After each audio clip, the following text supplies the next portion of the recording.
Hello. Welcome to Friday Night Live with That Millwall podcast. Hope everyone's doing well. Today, with me as always, my regular co-host, we've got Mickey with me. How you doing, mate? Not too bad, fella. Not too bad at all. You? Not too bad, thank you, mate. And we've also, of course, show regular Neil Fizzler. Hey, mate. You all right? Yeah, not too bad, mate. Not too bad. Thanks for joining us. I think today's just going to be us three. Evening to everyone in the chat. Be sure to put your comments in there. Big up Jury Scalat from James Chivers. Thanks, James. I know you're watching now, mate. Evening to Alex Jackson. Hope you're doing well, mate. Thanks for joining us. And likewise to Matt MFC. So anyone in the chat, be sure to say hello. Same, obviously, with Kevin Porter earlier on Facebook. So, yeah, we're live. As always, our third edition today. We'll be talking various topics. Of course, Saturday's game tomorrow at home to Bristol City in the FA Cup fourth round. We'll also be talking about some transfer news that broke earlier today. I think it was a Birmingham City player that we've been linked with, and apparently is almost a deal done.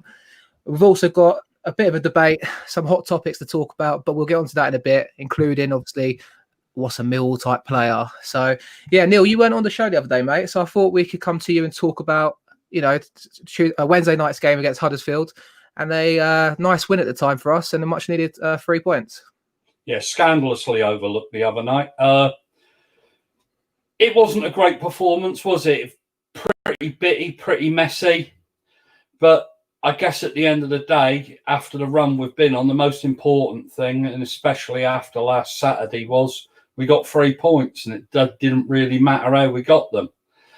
We needed the win, and we just went and did what we had to do. I was pretty disappointed as a game. I think we didn't, after we scored, we didn't look too much like scoring again, I don't think.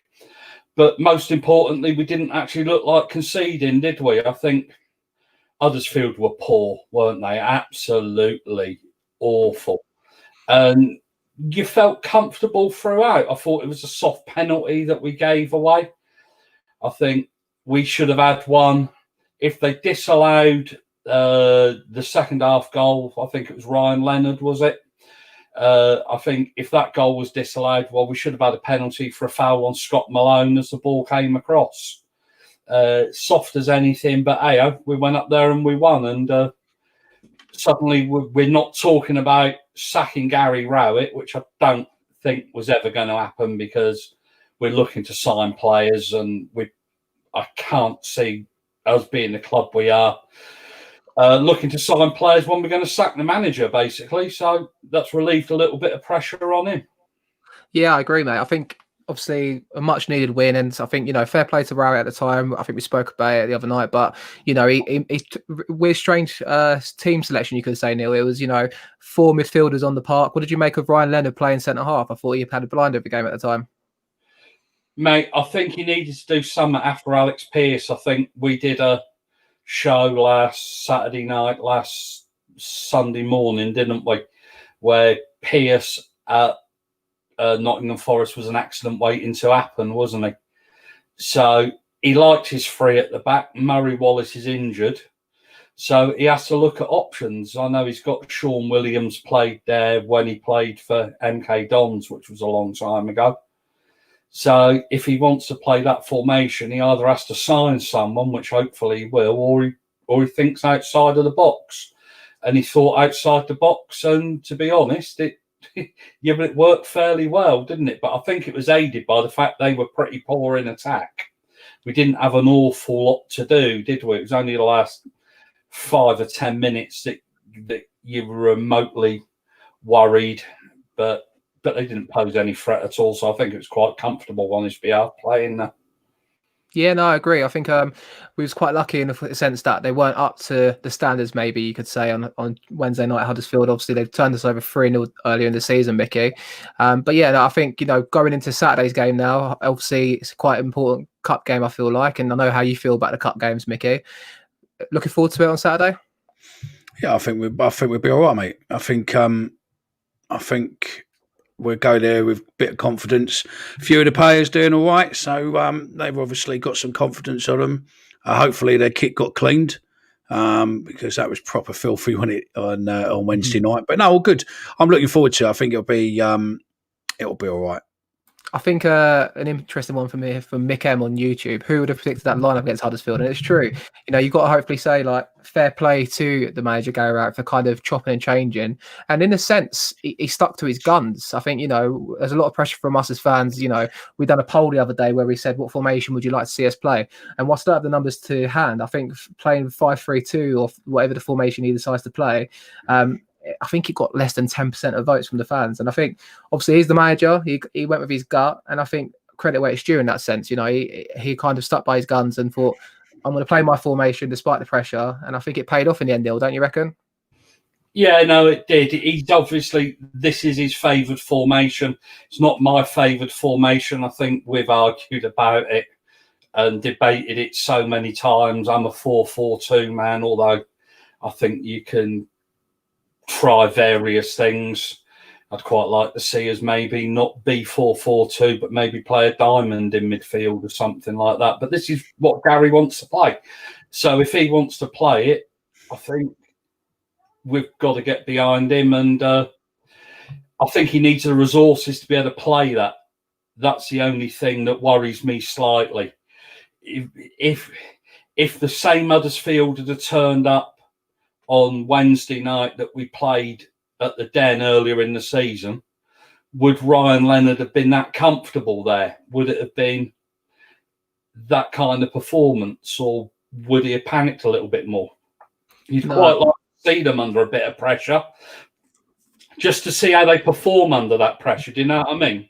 Absolutely. I think the stats on the formation, sorry to interrupt you there, I think we had over 700 votes on our poll there, which we obviously appreciate. If you haven't already, check us out on Twitter. We do put polls out and all sorts of topical subjects out on there. But I've done 4-4-2, 5-2-3 and 4-3-3 and an other to comment below. We didn't get any serious comments on there, but we've got 4-4-2 to get 55% of the vote, 5-2-3 with 7% of the vote, and I think 4-3-3 had 34% of the vote. And I mean, like I said, it was, I think a lot of pressure at the time. And when we saw the team, a lot of people were kind of skeptical about it. But ultimately, we've got the 3 points and we go into the next game with the idea that we can hopefully try and progress in the cup. I think, Mickey, you spoke about on the show the other day and you've mentioned it a couple of times.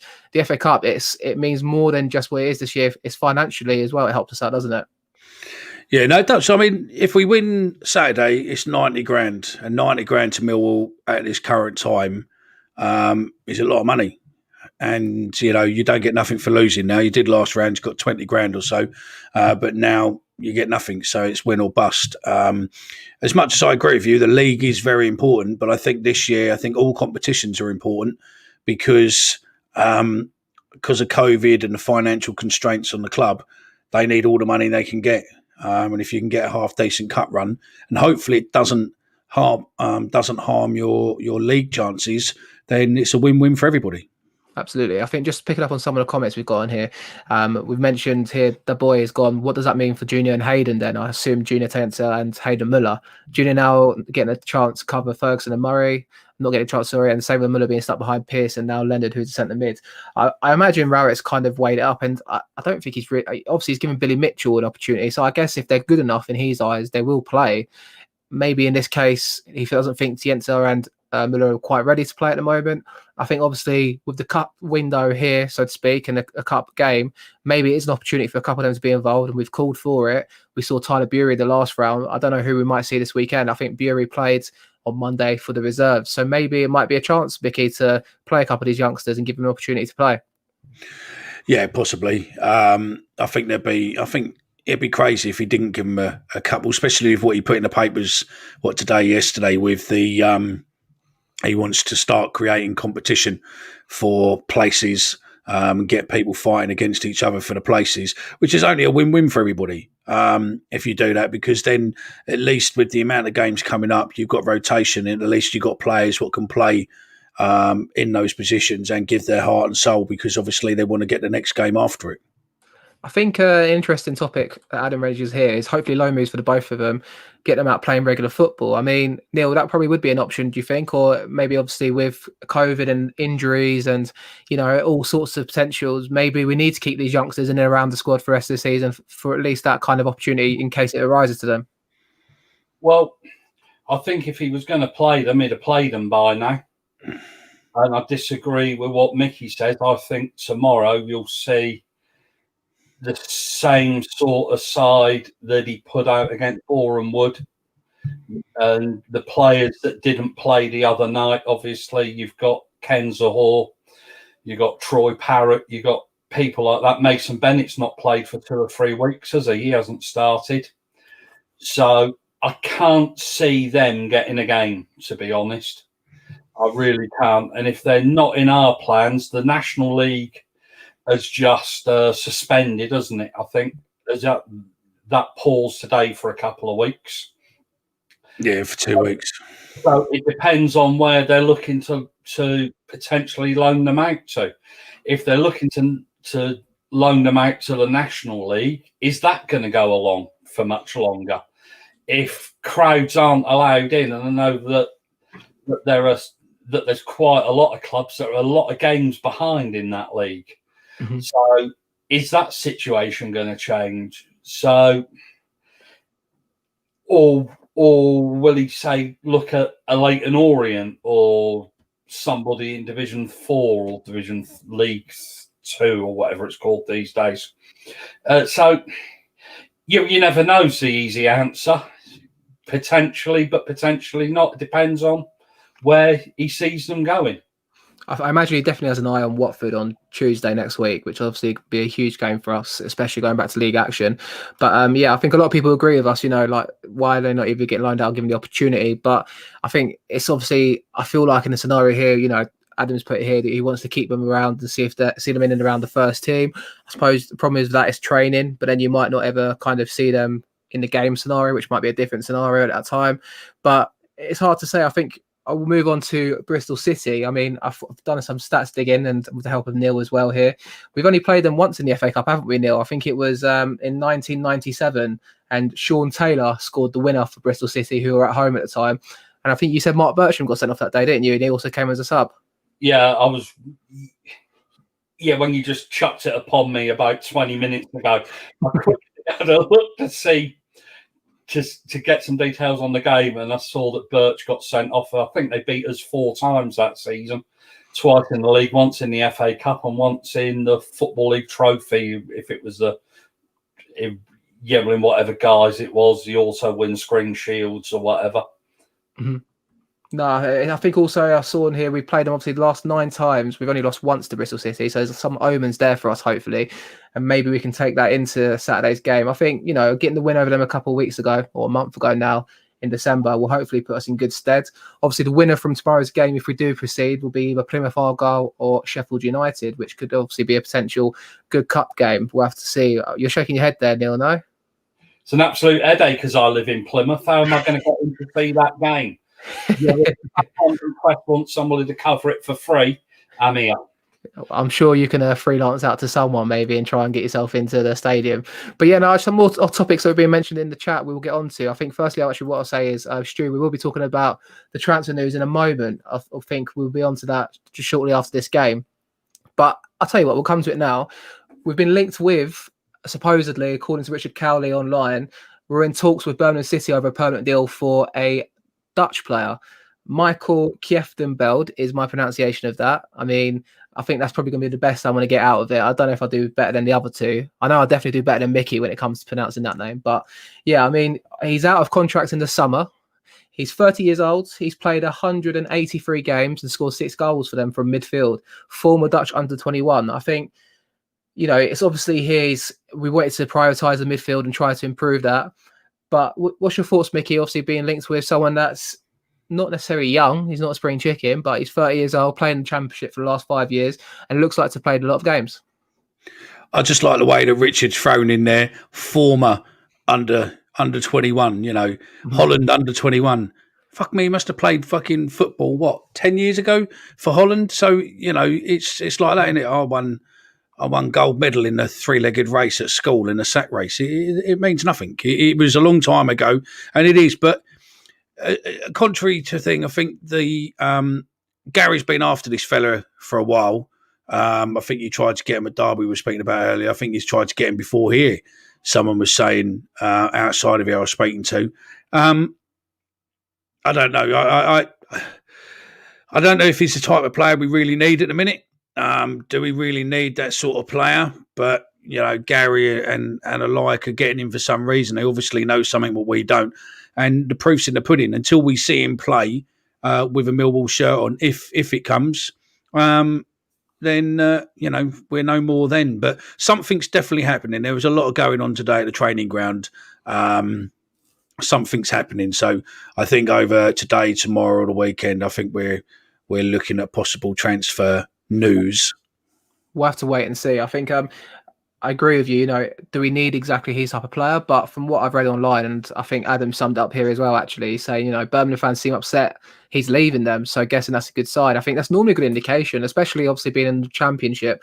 Apparently he's been their best player this season. A friend of mine told me, and I think he lives in the area, but he's obviously said that, Birmingham fans rave about him. So it could be a good thing. I mean, the problem is what James Chivers actually said here. It's another sign of Gary Rowett's mates. And I'm not sure they're mates, but it seems that Gary Rowett, although it's obvious, the signings he's made, Scott Malone, Mason Bennett, Ryan Woods, Neil, these are players that he's worked with in the past, and maybe he needs to broaden it a bit more. But I suppose if the opportunity is there to sign a player that's out of contract in the summer and is raved about Birmingham, then maybe we shouldn't refuse that opportunity.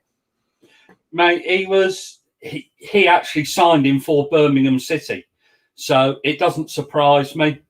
I think the modern football manager, they like working with players that they've worked with previously. I think it's just the way that football's evolved now. I think you get the likes of, he's worked with Ryan Woods before, so he brought him in. He's worked with Bennett. I think he probably worked with Alex Pearce, didn't he? And things like that. So they like a comfortable squad, I guess, and to actually work with players that they've worked with before.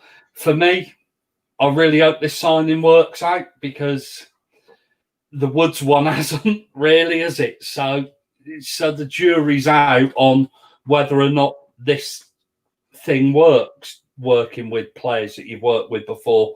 So he's obviously well known to him. He's well known to the new head of recruitment who came from Birmingham City. If Birmingham are upset that we're taking a player off them, that's a good sign. He's obviously, you don't play 180 games in this league over 4 or 5 seasons by accident. Mm-hmm. He's obviously quite a good player. He's quite an experienced player. Oh, yeah, well, have we got one eye on this season and next season, maybe in replacing Sean Williams as that experienced midfielder? Do we need him? Jury's out, I think. I think Ben Thompson deserves a little run of games after the way that he played the other night. I think he didn't do himself any harm at all. So, yeah. I agree with you. I think Thompson's going to be an interesting one. I think a lot of people have agreed with what you've said there. You know, the new recruitment bloke came from Birmingham. So it is, not a surprising sight, really, to see us signing a player that either came from Birmingham or Derby or Stoke. But I suppose, in a sense, if, like we were saying, the plaudits are there for him, I can't pretend to have seen him play before, and I don't even really think he stood out when we played Birmingham before in the past. So I can't pretend to say he's a good player. He scored 6 goals, so he's not obviously a goal-scoring midfielder in 183 games for Birmingham. But I suppose a lot of people are saying this, and I think it was Danny Stroud on Facebook, which I had up a couple of times. If we get the Brum player, I'd like to see us play 4-3-2-1. Might release Woods a bit further forwards. Now, I think I saw someone tweet during the week a video of Ryan Woods scoring a goal where he's legged it down the pitch, and I think he tucks it away for Brentford. So maybe it could be an option that, if he does the sitting option instead to this new player, if he comes in and allows Woods to kind of, not necessarily bomb forward, because I don't think he's the fastest player in the side, but maybe Mickey, I know you're not Ryan Woods' greatest fan, but maybe playing further forward might be a better option to have for Ryan Woods. No, I think, yeah, possibly. I mean, he was all right on Wednesday. He weren't the best, but he weren't shit like he normally is. But I gave him some praise on Wednesday night when we done the show, and I think that's just what he needs. He needs half decent players around him so that he can play, forward, have a bit of time on the ball, and actually see where he needs to stick it. Because once he sticks his boot on it, he can get it to a player without a problem. It's just that if he has to run through a couple of players, that's where he becomes unstuck some of the time. But anything what can make him play better than great. I mean, going back to what you were saying just a minute ago, I think it's just like Neil said, it's the way football is now. You need to hit the ground running. Unfortunately, you don't get a lot of time in management now, especially if results go against you. So, if you've got a team of players, you know how they play, how you can manage them, and everything else already, makes sense to bring those sort of players in and just hope that they don't let you down and go forward. No, I have to agree. I think a lot of people have said a similar sort of thing. He looks a proper player, apparently, according to Matt MFC here. Looks proper player, solid holding mid, maybe gives Woods the license to play forward. Again, something we'll have to watch out for. David Taylor's come in with a comment on Woods here. He's not in the team, is better for us. And the team, he's a luxury player, not a Millwall player. I think that's brought me on neatly to a subject that we want to talk about today. We've done a poll online, but also it's something that has been hotly contested in the last couple of shows. I'll ask Neil maybe. I know you're going for a drink there, so I'll give you a second, Neil. But if I was to ask you, what's a Millwall type player, Neil? I mean, it's something that I think I've heard in a couple of podcasts that I've listened to as well. I mentioned Axel Mill, Nick's podcast. He's also referred to a Millwall type player. And it's like I spoke about a few times before. What's a Millwall type player, Neil? God almighty. You don't have to be factually right here. So this is what I think, right? I'll tell you what I think first, mate, maybe. I think a Millwall type player is someone that you associate with as a fan. It doesn't necessarily have to be a player that works hard and doesn't have any skill. If I think of Millwall type players, I'd say Neil Harris is a Millwall type player and he's an all-time leading goal scorer. I'd equally say Jimmy Abdou is a Millwall type player and he's on my wall over there, his shirt, because he's a legend. But admittedly, yes, he didn't have, a lot of skill, bless him, but he done the basic things right. Ben Thompson's a Millwall type player. He's a Millwall boy. But I also think Ben Thompson's got a bit about him that he doesn't get given credit for. But you could also say Stephen Bree's a Millwall type player. David Ford was a Millwall type player. He's a goalkeeper. How do you say he doesn't have skill? Like, I think it's a lot of it is it's the stigma of the Millwall type player that a lot of people want to move away from. But I feel like as fans, if we're especially at the games in the crowd, if we don't have players on there, especially when shit's going against us, like it has been the last 15 games, if you have no one out there that you can identify with, things will turn even quicker than what we're used to in the past, I think. I think to me, a Millwall type player is someone I identify with as a fan. That if I was them and I was wearing the shirt, I'd play that way. And it doesn't. And I don't think skill comes into it. I have to say it.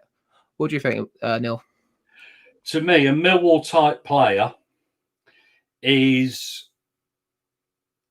a player that tries 100% week in, week out. That is all we expect as a Millwall fan, I think. I think I'm right in saying, unless I've forgotten what it's like to be a Millwall fan.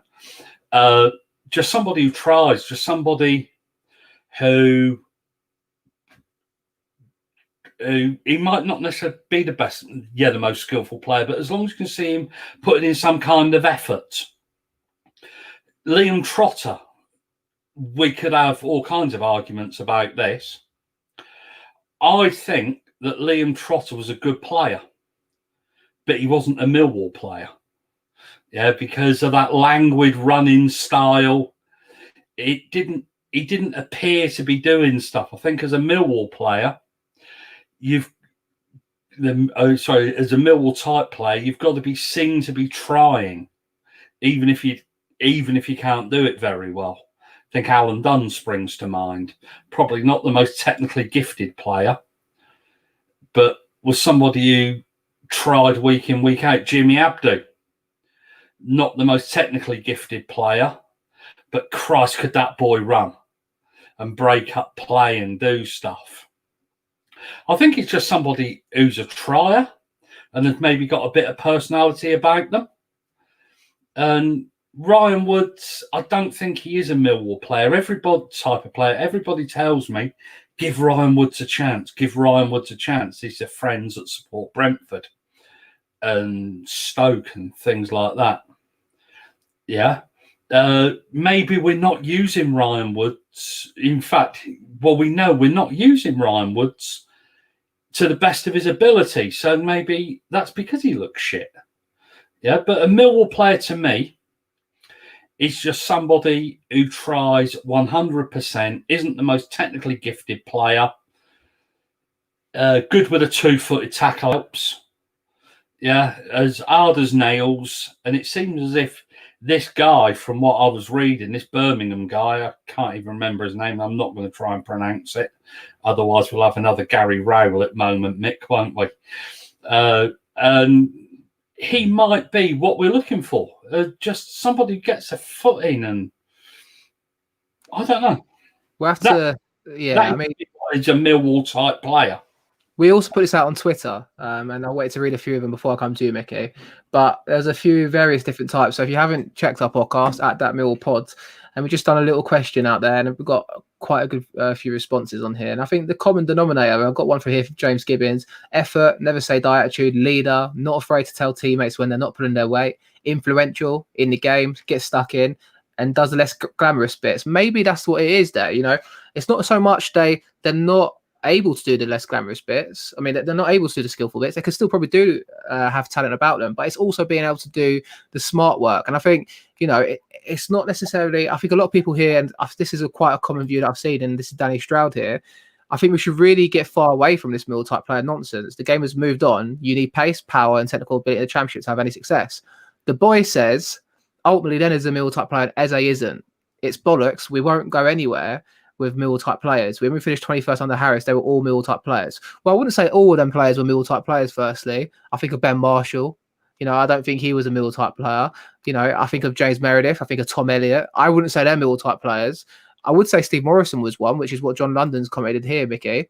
But maybe a Millwall type player is I think we need them. We do. If you hear when we won League One in 2010, and obviously Mike Calvin's book, which we spoke about before and on a show about in the past, Mickey, we had quality players on that side. Danny Schofield was a proper good winger. And but we also had the likes of Alan Dunn, Paul Robinson, David Ford, that kind of kept players in line. Do you know what I mean? So maybe a Millwall type player is needed, but not the full squad, which I can get behind, because I don't think I should have a team of Jimmy Abdus, for example. But what's a Millwall type player to you, Mickey? Someone who gives 120%, fucking wants to win a game and don't pull out of tackles, leaves everything he's got on the pitch and runs like fucking mad and just goes through people for the love of the badge. I don't even think it's about a Millwall thing. I don't even think it's about a Millwall player. What I think it is about you're paid by someone to do a job. As long as you got that badge on your fucking over your chest on your heart side, you basically play your nuts out, regardless if you're Millwall, Barcelona, whoever. If you're not playing your heart out, then realistically you're just taking money, and that's it. I think it's not all about skill. It's not all about this. It's about doing a job. And if you can do that job to the best of your ability, then that's when we get the results. You know, you look at Ben Thompson. Ben Thompson's a Millwall player through and through. He's a Millwall fan. He understands Millwall. He understands the mentality. He understands the mentality of the fan base. He understands everything what goes with it. And he knows that when he's out there, he's like a little terrier, chasing down everything, making sure run. You know, someone's put in the comments that, you know, Jimmy was just a terrible average player. He was an average player. But you know what? When we needed him, he'd pop up. Wigan, Leeds, etc. He'd just suddenly appear and he'd do things what changed the game, what helped the game go. And that's what it's all about. It's about, you know, it's a team of individuals who can actually gel as a team. Individually, they might be shit. But you know what? When they're playing as that 11, they're fucking solid. And I think that's what it's all about. I think a perfect scenario I can think of in my head right now is Wednesday night, right? We're playing away at Huddersfield. Huddersfield haven't turned up really. Neither have we, to be honest with you. It wasn't a good football game, but we got over the line thanks to some of the players in that side that were grafting for us, you could say. Ben Thompson, Sean Williams, they all came in. Danny McNamara at right wing back, Leonard playing in centre half. You know, these players came into the side on Wednesday and just worked their heart out because we had to. And I think it's an interesting topic here because I think this is an interesting point. Where was it that I saw? So David Taylor here replying to Danny Stroud's comment about the Millwall type player nonsense, saying that's why we won't be in the Championship for long if we play that way. So he was mentioning, obviously, we need to get away from the Millwall type player. But then David Taylor's argument is if we don't have the Millwall type player in the squads or a hard-working player or the ethics, someone to set the standards, maybe we don't have, you know, we don't have the mentality to see out games like Wednesday night, for example. Go on, Mickey. I think Du Bois, Elliot, to me, was a Millwall type player. He put his head in. He'd put his head in some of the most dangerous oppositions. I didn't think so. I think he did. The problem is with him is that he didn't have, you know, I mean, he had the touch of a rapist, really. He couldn't do the final bit, you know, and there was a couple of times where, you know, the height of him and he got his head in and knocked the ball forward to a degree for us, but he just didn't, he wasn't skillful with the ball on the floor, but he put his heart and soul into it. I mean, I would have loved for Elliot to just, you know, come good every week. I mean, you know, Nick, hello, Nick, if you're listening, second mention of the show, actual Millwall fame. I used to sit there with him in block one and tell him every week, you know, Elliot's going to do something for us. Elliot's going to come and fire. Elliot's going to do something. Because I really thought he was, you know, he had something about him, but he just, unfortunately, it never turned up. But yeah, no, I agree with Double Boy. I think, you know, he was you know, he probably wasn't the greatest Millwall player, you know, Millwall type of player, but he definitely had something about him. Matt MFC here. I think a Millwall type player is to do with the mentality, not skill. You can still be technically gifted and have the Millwall attitude. And I think that's something I get behind here. I think Danny Shittu is a comment from John London saying that was a Millwall type player. I think, yeah, well, he did epitomise, I think, you know, that's what we do, being Millwall captain and stepping up in big games, like not necessarily, you know, and I think I'll comment here we got from the boy saying about Norwich City. I'd argue without Grant Handley and Ben Gibson and the Rocker there centre half, you know, without them two players, maybe they might not be able to grind out the wins that they've been able to do. And Jordan Hugo up front, he works hard for them as well. And I don't think he's necessarily like the Millwall type player isn't unique to us. I think, you know, we just put a tag on it, but I think you need a mix and match of a few different types of players. Obviously, we can't, like I said, have a team of Millwall type players, but I think without any Millwall type player in the squad at all, you'd find ultimately, if you think about the teams that got relegated under us as well, in Holloway's side that got relegated, you know, Paul Robinson left the summer before. David Ford was starting to kind of dwindle away. Maybe Neil, like, you know, it's got to be a fine balance maybe and have a bit of both, I suppose. I disagree with Mickey. I think that Tom Elliott was never a championship player. If he was reincarnated 4 times, he still wouldn't be a championship player. And he moved to Salford, where he can't get a game. Yeah. He was never a Millwall type player. He was useless. Yeah. In every way, shape, or form. Yeah. And the reason that Norwich are 7 points clear is because they've got a better quality of player than everyone else. They've got that lad, is it Max Aarons, the fullback, the one that embarrassingly dived the other night? Yep. They've got a better quality of player, but they might have a better quality of Millwall type player. Who knows? Yeah. Tom Elliott put his head in when he needed to. The amount of times that poor fucker nearly got kicked in the head, he put it in. Listen. I sat there and listened to you, so don't talk over me, right? Paul Elliott, was a player what had no fear of going into the head for the benefit of the team and wearing the badge, and that makes him a Millwall type player because it's about mentality. It's not about your skill. Because over the years we've had some real shit players, but you know what? They play for the badge, and they'd snap their legs off to play for the badge. And I agree with what some of the comments are. It is about mentality rather than skill. But I agree with a couple of the others as well, saying that you can't have a team full of them. If you have a team full of them, then you get into trouble. But you need a good 4 or 5. Like when we talked about the family were from 2009-10.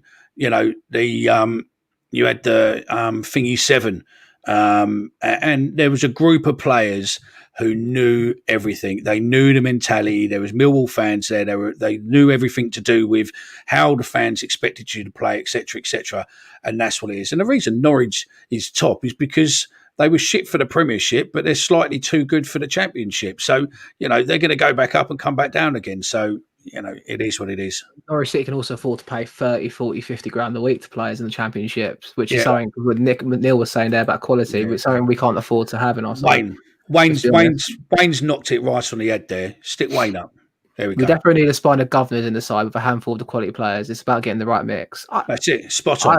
I agree. I think that's it. And I think we've spoken about this too much now, so we do need to probably move on from it because even I'm getting a bit sick and tired of talking about it. But I do think, like, if you don't have players that you can identify with, we're quick to get on the back of players. And I think that's it. Like, we mentioned Birmingham at home, where how many years ago that was? 10 years ago nearly.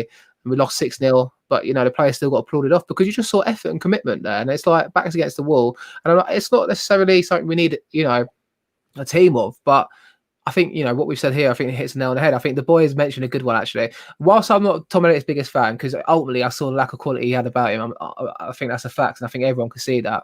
But remember when he broke his nose away at Ipswich and two-footed Barton scored the winner when we won 3-2? That was away from home, yeah, I remember that one. I think that, that's probably one of his high moments, including the one, obviously, at Leeds away, which we tweeted about the other day when we won 4-3. He got the important third goal at the time, didn't he? So to finish off on the Millwall player then, we'll talk about it. I think one quick thing here. David Taylor, John Dudley Watson is no way a Millwall player. Do you agree? I think we all three of us agree to that, Neil. Is John Dudley Watson a Millwall player? Oh, am I not allowed to talk over Mickey? I saw that Mickey was shaking his head there. Yeah. You were nodding his head. Can you two prima donnas sort this out after the show? Is that right? He's not a Millwall player, is he? He's not a Millwall type player at all. And we'll end it on Adam Scanlon here. Sorry, I think he's the kind of player we don't need. Because, what's he had one good game all season? The other night, well, he was totally anonymous, wasn't he? Up front on his own. I think he kidded to deceive us. Was it in the game that we won recently? Where I think all three of us thought he had a good game.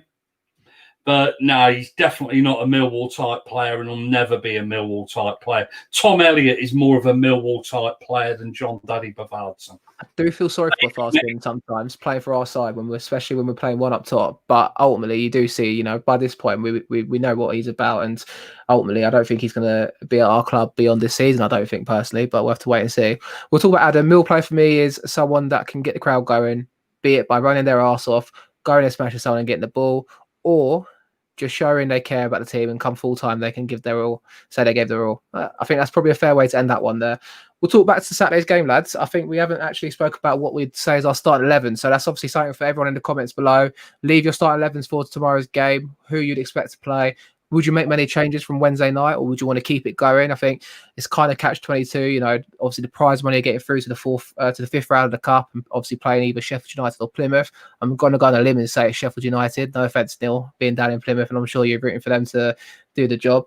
But with that, it could potentially be a TV game, more revenue there, but also more importantly, we've only won once at home all season in the league.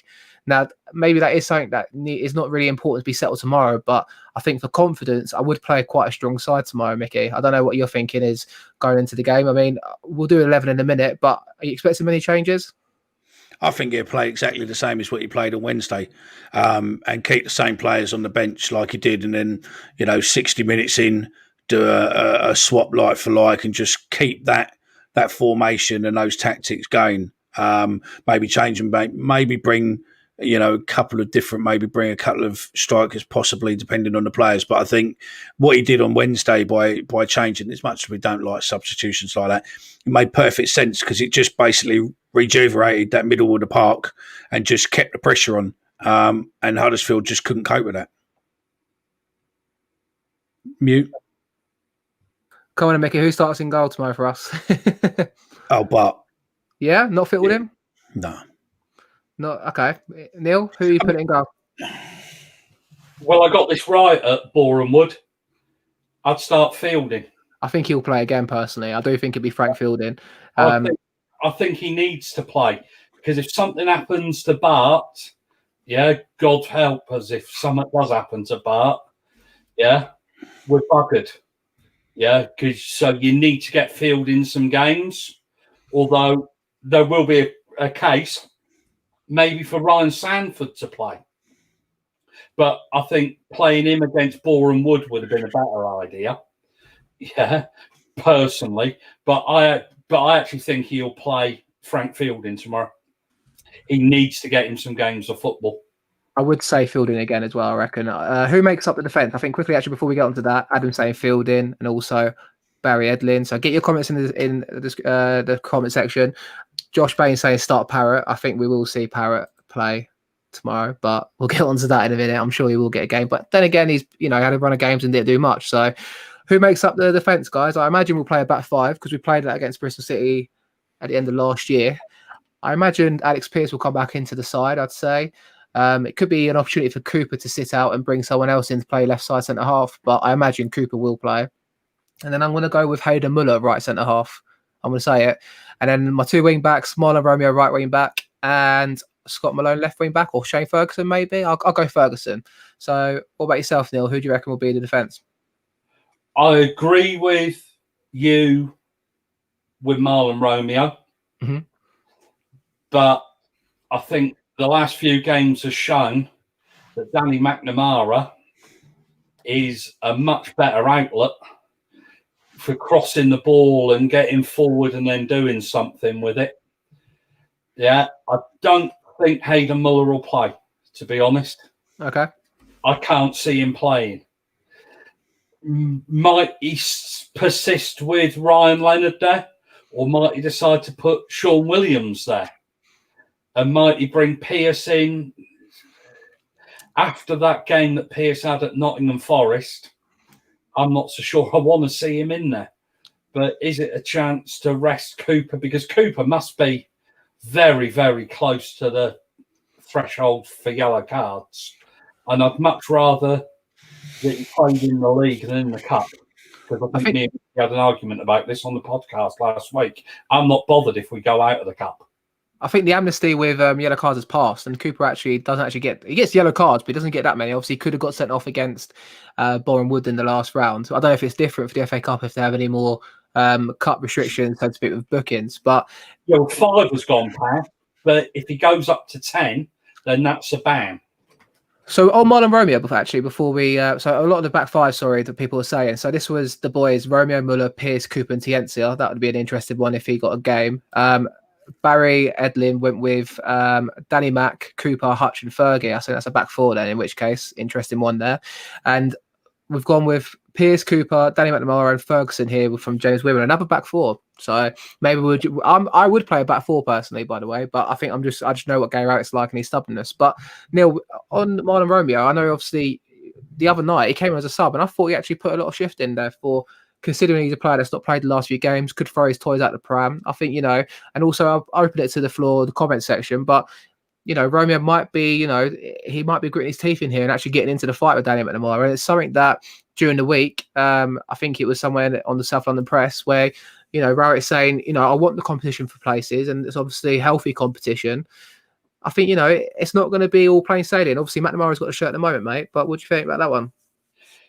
Well, he's had a rocket up his arse, hasn't he? Yeah, but let's face it, before Danny McNamara came back from St Johnstone, he was guaranteed to play week in, week out, unless he got sent off or injured. He was in there. So now he's got the motivation of trying to get that shirt back off Danny McNamara. And that can spur a player. You ask any player to be a first team regular, then they get a kid back off loan and you're out of it. It focuses the mind, no two ways about it. But as I said a minute ago, he just doesn't have the quality in the final third. If you want a wing back to do what Rowett wants a wing back to do, there's no way, for instance, Marlon Romeo would have put that crossover for Scott Malone to score that goal.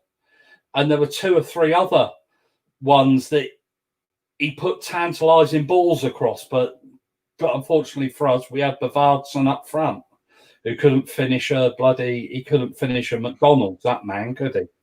I was expecting an innuendo about Katie Price there. You normally go down that avenue, but not today. So Katie Price doesn't get a mention. On Marlon Romeo, we've had a comment from Danny Stroud. I saw something from Marlon when he came on that I've not seen for a while, and that's getting tight to the wing and actually putting his foot in. And I have to agree. I think within the first few minutes, he got his shirts muddy and got straight involved. And I think that is something to be read into, I feel like, because it wasn't something he was doing beforehand either. And I agree with Danny there. Like, maybe the run of games and just feeling confident in the side that his place is kind of sewed up, Mickey. Maybe he's thinking, I've got it under control here. There's no kind of, pressure. Now McNamara's coming. Maybe, it's a rocket up his arse, so to speak. I think Neil said that. Danny Mac's got to play. He just seems to have something where he knows where players are. He has a look as he's running, puts his head back down, and then a couple more steps, and he just knows where they're going to be, and he just sticks those balls in. Romeo doesn't give you that.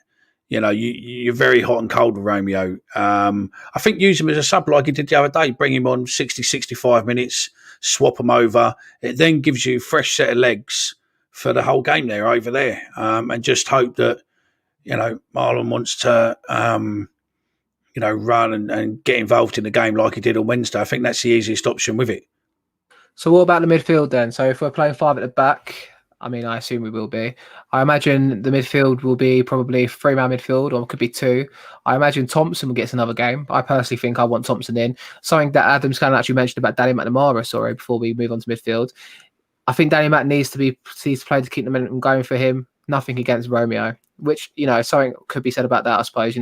Keep the players in that, are playing well, and maybe just keep the form running and hopefully get a good result, which we were kind of speculating that maybe Rowett might not make many changes. But I'd like to see our midfield maybe be, I think Woods might sit out and maybe we'll see Thompson and Leonard. I'm curious to see how Thompson and Leonard do personally. I don't think it's a natural combination that a lot of people see or witness or can imagine, because obviously they're 2 quite similar players. But I'd like to see the 2 of them try and play in the middle together, Neil. I don't know what you think about that one with the idea of them 2 maybe in the midfield.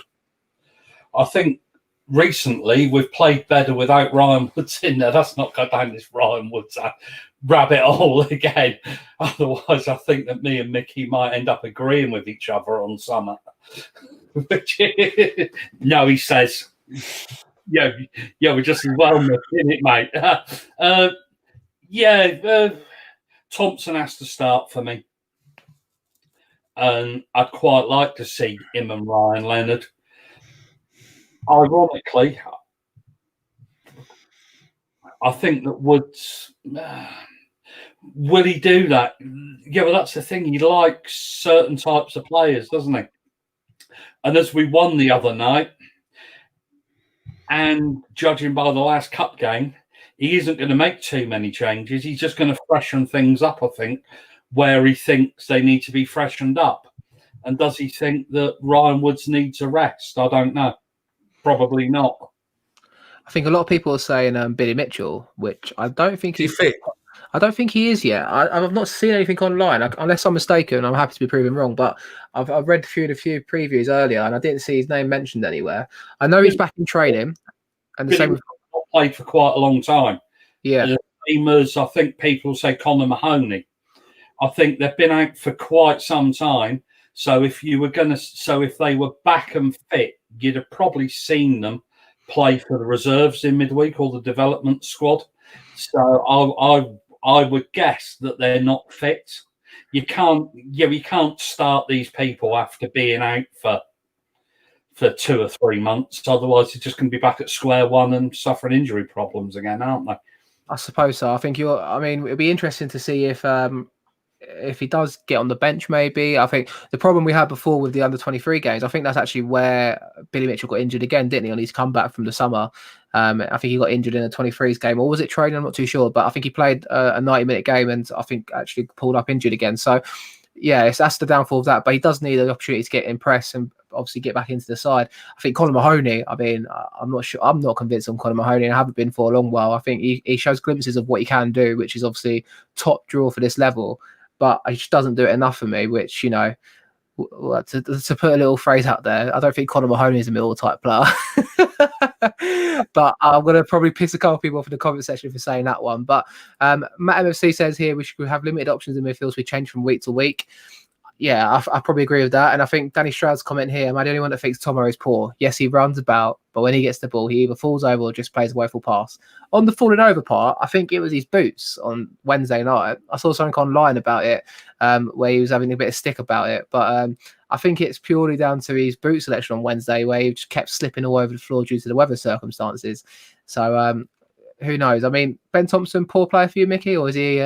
what do you think of Ben Thompson? I don't think he's the best player in the world, but I think with Ben Thompson, what you get is you get someone who'll run their heart out and be a solid spine for the team as such. You know what you're going to get with him, but ideally he needs more games. We've always said it: consistency is his biggest enemy. Hence why Portsmouth are still in the shout for him and trying to get him back on loan even now as we're talking. Because they will give him game week in, week out. And we've seen how he is playing game week in, week out. Is he a championship player week in, week out? I don't know, because unfortunately, the managers, what we've had recently, just don't seem to give him the chance to play week in, week out. I think if he got good 30 games under his belt, we'd be able to judge him a lot better than we can currently do it in a minute. Any other thoughts on that, Neil? I mean, is it fair to judge him now based on a couple of games? Or obviously, I imagine Danny Stroud's based him on a few games here, not just obviously Wednesday night. But what's your thoughts on that? I wouldn't say he's poor. Yeah, he's not brilliant, but he's not poor. He's capable of playing at this level. He doesn't look out of place when he's at this level, which I think Tom Elliott did. Just going back to Tom Elliott. So I've pissed off one of Mahoney fans. You've pissed off Tom Elliott fans. I like it. And the thing about Mahoney is Mahoney's very good if he's actually picking up the ball and driving at people. Yeah. Yeah, but Mickey's got a fan. Ben Thompson is capable of playing at this level. You just need to be given a run of games at this level. I totally agree with Mickey. How about who'd you play up front tomorrow? Who would be in your 11, Neil? I think if we're saying 5-2-3, there'll be 3 forwards to choose from, or 2 wingers and a striker. What would be your opted pairing tomorrow? I'd quite like us to change the formation slightly. I'd like us to start with 2 up front.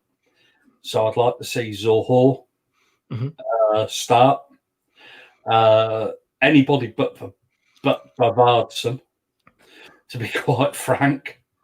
I suspect that Parrott will play, or Mason Bennett. And I'd actually like to see Jed play just in behind them, because I don't think it's really... He comes in field a lot, doesn't he, Jed? Mm-hmm. I'd just quite like to see us start...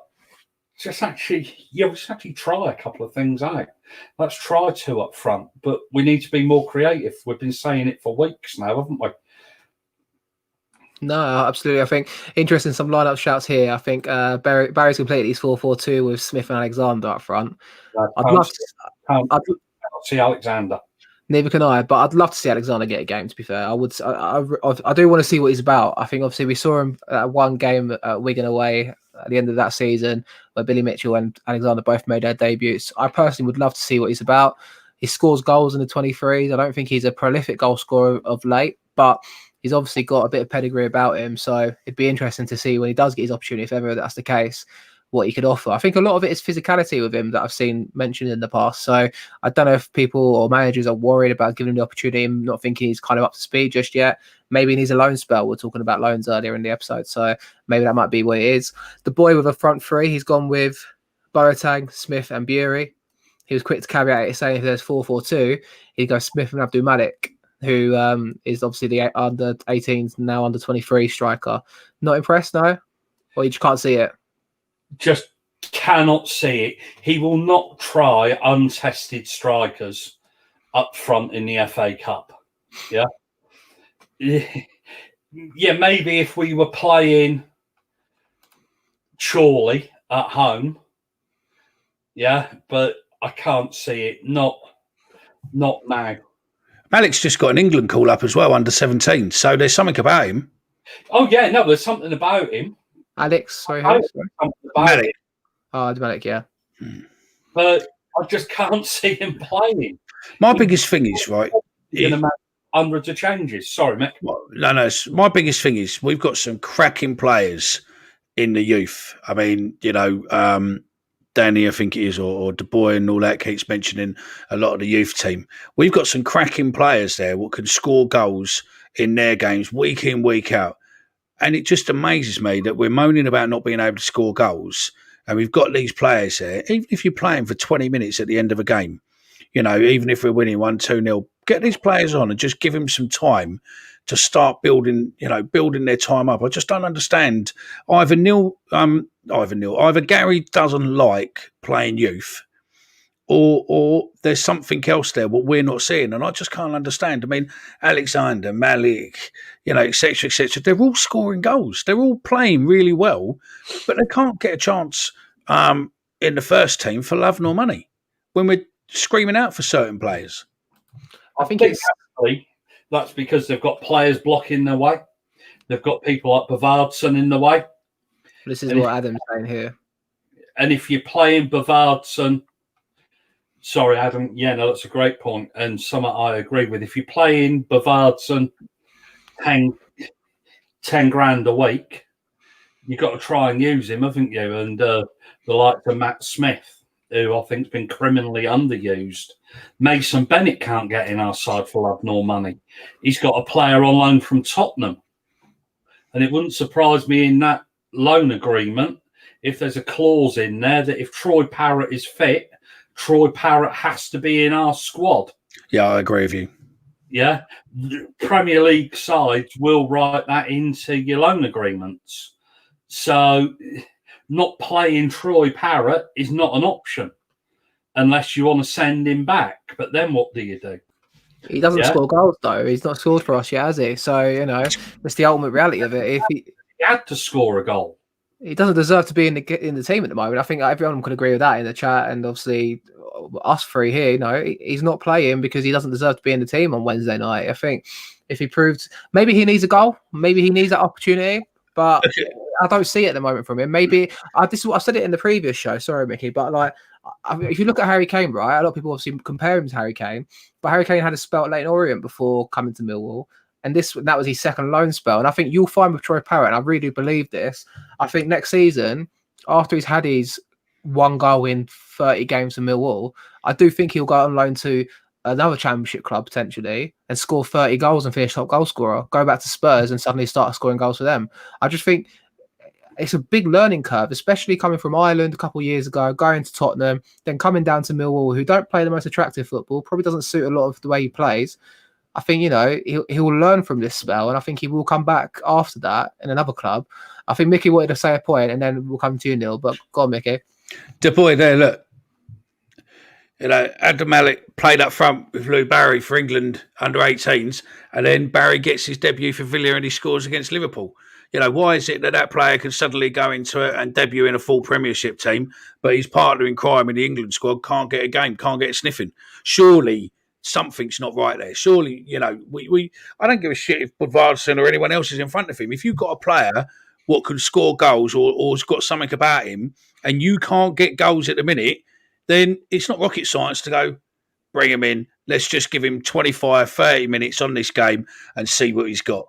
Because if England scouts are picking him up, got something about him. Neil, did you have something to add about Troy Parrott in that scenario we were talking about there? Or yeah, I was going to say that none of our strikers deserve to be in there if your criteria is strikers scoring goals. None of the cunts deserve to be in there, really, do they? Because none of them are scoring. I totally agree with David Taylor. If we put the ball in the box give it to the kid and give the kid a chance in the box, let's see what he could do. Yeah, absolutely right. I don't think Ronaldo would score up front for us. Nobody would score for us up front because we don't create the chances. Troy Parrott has to drop so deep to bloody pick a ball up. He might as well be in goal half the time. Okay, so we're coming up to the hour mark, right? But this is probably back to my point, right? And this is something I actually really feel like needs to be mentioned a lot with our side, right?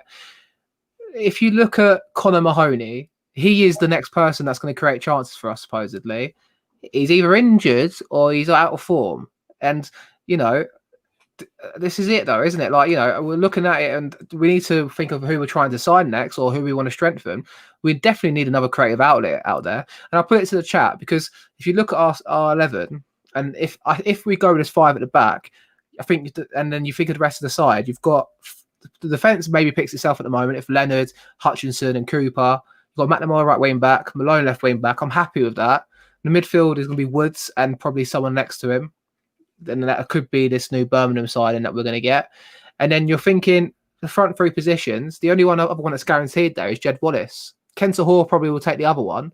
But that left side, that's where we're missing that creative spark. Mason Bennett comes in and he hasn't done it. And if you speak to Derby County fans, I've guested on some of their shows, they say he's always been that player that's always been a nearly player.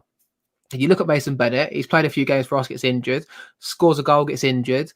And I don't think it's necessarily purely down to his injuries, but he's always been a nearly player. And I think that's it. Like, you think on the left side of the pitch, that's where we're going wrong. There's no outlet there. Right side, we've always seen Romeo and Wallace perform quite well together. McNamara's now performing. Malone scores a goal on Wednesday, which is a superb finish, by the way. But we're not creating chances down that left flank. And that's, for me, a real issue that needs to be addressed for us to then going forward with this. And go on, Neil, I'll let you say your piece there because you had your hand up. I'd quite like to see there's a guy at Exeter City called Randall who can play left, right, and in the middle. And there is a championship club after him. Yeah, and they've turned down 250 grand bid. Now then, if we want to sign and we want to gamble on a player from the lower division, that's the kind of player we should be looking at because he's creating and scoring goals at a lower level. So well, let's try. Yeah, there's not a lot of love for Bavardson, is there? He's on the spot here, Dave. I think he's bang on. The Budvarsson played up front for Iceland in the Euros, and he's since then stole a living. I think he really has. He's lived off that and got his move to, I think it was Wolves at first, then Reading, then Millwall. James with an ambitious one here. Christian Eriksen on loan. I think even Tottenham have turned their way because he's on 300 grand a week at the moment. On what I was saying there, the problem, Danny Stroud saying, the problem lies in the way we go about trying to score goals. It's one dimensional. It's down the wing and across it. How many times do you ever see an attempt to open up a team through the middle? I'd argue it's there when Woods gets time on the ball. If you look at Bournemouth away when Jed Wallace is through on goal, Woods picks him out beautifully and he's through on goal. And there's an opportunity there to score, which he doesn't take. On transfers, Ronan Curtis from Pompey might be worth a punt for the left side. I just think that's a real weakness for us. I don't know if I'm the only one that thinks it. Like, I'm hopeful Connor Mahoney becomes that player, but from what we've seen of him now, for what is it, 2 years he's been at the club, or was it 1 year? Sorry, it's his second season, isn't it? Yeah, he joined up with Harris and then left. I think he arrived at the start of last season. Did he arrive at the start of last season? Probably, and then so this is it. So the best things that I've seen Connor Mahoney do are once on New Year's Day against Luton, where he's assisted a great goal and then he's also scored an absolute stunner. And then he's done it also last day of the season when there's nothing to play for against Huddersfield. I couldn't name you another game where Conor Mahoney's been instrumental. He's come on and had patches, but I've not seen him do it consistently. Clifton Field's been confirmed apparently. Clifton Builds. I don't know. Is anything official on the club sites? I don't think there is. I'll check that whilst we're talking. But I think we're coming towards a natural close here. To be honest, I think. Have you got anything else to raise, guys, before we wrap up tonight? We didn't end up doing a controversial side of it, did we? But yeah, we can do that next week. Save that for another time. Yeah, look at Conor Mahoney's goals when I was on a Bournemouth podcast a couple of weeks ago. And Conor Mahoney is quite effective when he picks a ball up and he runs at a defence. He runs at the middle of the defence. Something he never does, ever. You see him get the ball, trying to go through a little bit and turns back. Yeah, he turns the ball back and goes back to the centre half or left back. It's the consistency that's the problem. And I'd love to see him play. And then when you give him a run of games, I think this is what Matt's saying here, he's never been given a run of games, but then I'd say also he's sometimes not available for a run of games. I think he'd play in the side right now if he was available and he could prove his worth, but maybe it's just me being a bit kind of hasty towards him. But I think we've called it here. We've talked about everything here. You know, we discussed obviously the transfer rumours, obviously the only rumour that we're aware of. Obviously, we're looking at Saturday's game. We mentioned our starting 11. There's nothing official on the club site. Obviously, I'm sure it'll be announced when the club's actually got it all done. So I imagine it's close because we've heard things today about the training ground being busy, so to speak. And obviously the press are talking about it, which is normally a good indication. And it wasn't just that we've made a bid for him. It seems we're in discussions with him. So fingers crossed that gets over the line. I think that's all from me, guys. Anything else you two want to say before we go offline? Thanks for listening. I've had a quick check. I can't find anything, so we'll wait and see. But no, look, thanks for listening. We're back next week. Get involved in our socials. This show will go out as a podcast. Hopefully by about 10 o'clock, it'll be ready for podcast. So if you want to listen back, taking the dog for a walk, then please do. And just thank you from bottom of my heart, and thank you very much for everyone who's getting involved with the show, listening, getting comments, retweeting stuff on socials. It is much appreciated. And don't forget, if you listen to it on the YouTube or on the podcast, just give us a 5-star rating. It helps us out with helping more people find the show. So do that and leave us a review if you want to as well. So thanks very much. 8 o'clock next week, we'll be back. And if you do want a guest on, or you got an idea of a guest you want to see, just let us know who's that. And you never know, we might make your wish come true. So thank you very much. And also check out our Into the Lines Den, which obviously Neil was about to plug there by the looks of it. We also had Steve Harley on Wednesday, but Into the Lines Den, great series, various different players. We've also got a special guest lined up for Wednesday, as we always do. So we won't reveal, or should we reveal who's coming on Wednesday? Yeah, can I reveal? Go on, then. Who's coming on Wednesday? We've got Marvin Williams on Wednesday. I spoke to him a couple of weeks ago, and I know I say it every week that this interview is in a different postcode to other people that do Millwall former player interviews. But Marvin Williams was so open and there was nothing off limits with him. It really is a superb interview. And it was an hour and a half. I think Mickey came in on the end of it. Mickey was listening to it as I was doing it. And he really is superb. It really, really is worth a listen. Yeah, no, he's a good bloke. Yeah, if you can leave us a 5-star rating and just write something underneath, it helps immensely. Also, just write Neil is a cunt. I'm going to wrap it up here, guys. Thanks for tuning in. We always appreciate your viewership, and also thanks for listening on this podcast. We're enjoying it, and it's only getting better and better. So thanks for tuning in, guys, and see you guys soon.